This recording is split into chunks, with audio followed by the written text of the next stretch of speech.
These are the stories topping the news. The St. Kitts Nevis Labour Party and Nevis Reformation Party officially signed the contract for progress. St. Lucia officials tackle local Guyanese concerns, and a New York City police officer has been charged for shooting an unarmed man. Good afternoon. Welcome to the ZIZ Midday Newscast. Today is Wednesday, 11th February 2015. I'm Ebony Brandon. Now we take a look at the news in detail. The leaders of the St. Kitts Nevis Labour Party and the Nevis Reformation Party gathered at the Labour Annex on Thursday morning for the official signing of the contract for progress. As a symbol of transparency, the signing formed part of a press conference which was carried live on ZIZ. Chaired by the Honourable Marcella Liebert, the event featured remarks by Prime Minister the Right Honourable Dr. Denzil Douglas and the NRP's leader Honourable Joseph Parry. During his presentation, Parry thanked Dr. Douglas for his party and government's continued support of Nevis. Prime Minister Douglas noted that the official signing comes after minor changes were made to the draft that was presented a few weeks ago. We'll have more for you on this morning's press conference in tonight's newscast.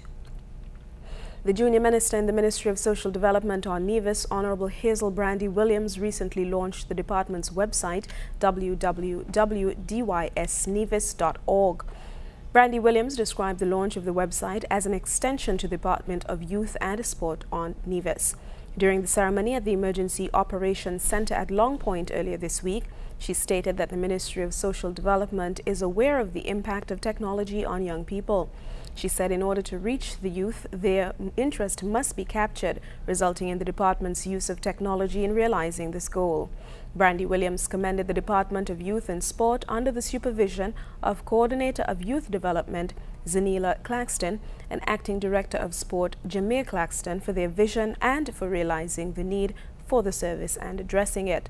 She expressed the hope that young people will take advantage of the website in order to keep abreast of new developments in youth and sport on the island and to register in both ongoing programs and those planned for the future. The junior minister also urged adults to use the website to provide guidance to young people on Nevis regarding available programs which may suit their needs. The Development Bank of St. Kitts and Nevis has made a monetary contribution in support of a library for a recently introduced program that by the Clarence Fitzroy Bryant College. CFBC's Director of Institutional Development, Hugh Heiliger, said the postgraduate diploma in secondary education is offered to teachers who do not have teacher training and will be done in collaboration with the University of the West Indies Cave Hill campus. According to Heiliger, the primary objective of the program is to assist the Ministry of Education in ensuring that teachers are equipped with the skills required to ensure successful learning in schools. Heiliger observed that they were in need of resources, particularly library resources, that will ensure their students are equipped to complete the course successfully. In presenting the check to CFBC Development Bank's Manager for Human Resources, Diane Bryn, they said they appreciated the work done at CFBC and will continue to support the college and the entire education sector in the Federation. In regional developments, representatives of the Guyana-St. Lucia Association will meet with the Minister of Home Affairs and National Security, Victoria Lacobinier, next week. The meeting follows an address by the minister to the association members last weekend on several issues affecting the local Guyanese community. DBS's Cecile Actil has the story.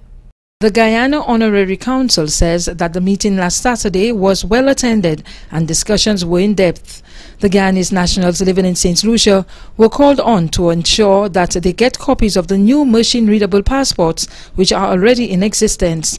A number of issues were also raised at the meeting, including issues on residency, amnesty and immigration status. I must advise that since that meeting, we have scheduled a meeting with Minister Lacobinier for next week, and we are actually having feedback from individual persons who have matters which are pending, and hopefully we can bring some of these matters up for discussion and resolution. Over 5,000 Guyanese nationals reside in St. Lucia. Over 50% of that number are documented. There are people who have had their immigration matters in limbo probably for the better part of a year or more in some cases. Some of that may be the issue of their documentation.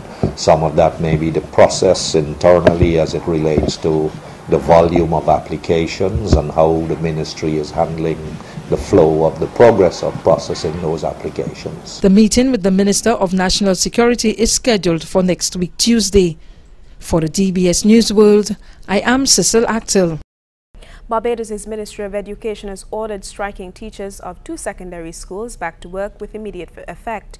The teachers' union has threatened to escalate industrial action if the ministry does not address their concerns. President of the Barbados Union of Teachers, Pedro Shepherd, says he would first have to see the official directive before making a final decision. In the meantime, though, Shepherd yesterday threatened to escalate industrial action if no positive response was forthcoming from the ministry regarding the teachers' concerns over safety at the 2 schools. The ministry, in a statement yesterday, warned the teachers that they face certain consequences for withdrawing their labor and not following the correct industry relations procedure. The ministry said it was never informed of any dispute. Internationally, New York City rookie police officer Peter Liang has been charged with manslaughter for the fatal shooting of an unarmed man. Vanessa Johnson reports. New York City police officer Peter Liang arrives at a Brooklyn court, where he's charged with second-degree manslaughter for the fatal shooting of 28-year-old Akai Gurley, who was unarmed. The incident occurred on November 20th, when the rookie police officer was patrolling a Brooklyn housing project at night. Gurley was in the stairwell below with his girlfriend when he was hit by a single bullet from Liang's gun. Liang's attorney, Stephen Worth, maintains the shooting was an accident. In all situations, there is a possibility, despite everyone's care, of accident. An accident can happen. And what happened in this case, despite the spin anybody wants to put on it, is this was an accident.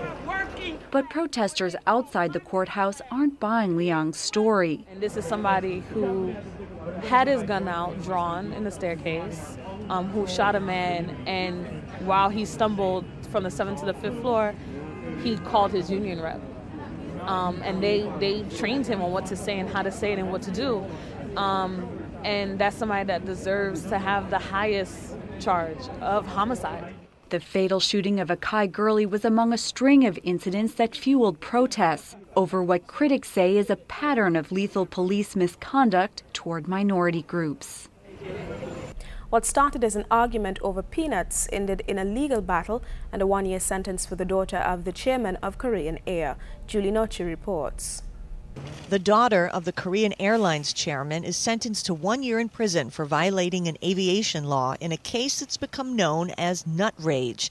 Last December, Heather Cho, unhappy that her nuts were served in a bag and not on a dish, ordered the plane to return to the gate after it started to taxi.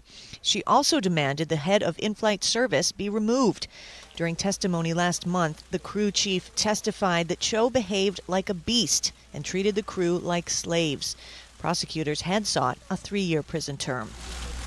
In today's weather, 2-week frontal systems will continue moving over the northeast Caribbean in the next 24 hours. Skies across the islands will be partly sunny, becoming occasionally cloudy, with a chance of brief isolated showers tonight. Meanwhile, a high-pressure ridge will be the dominant weather feature for the rest of the eastern Caribbean, where skies will be fair to partly cloudy with a chance of isolated showers. That brings us to the end of the ZIZ Midday Newscast for this hour. Thank you so much for joining me. I'm Ebony Brandon. Good afternoon.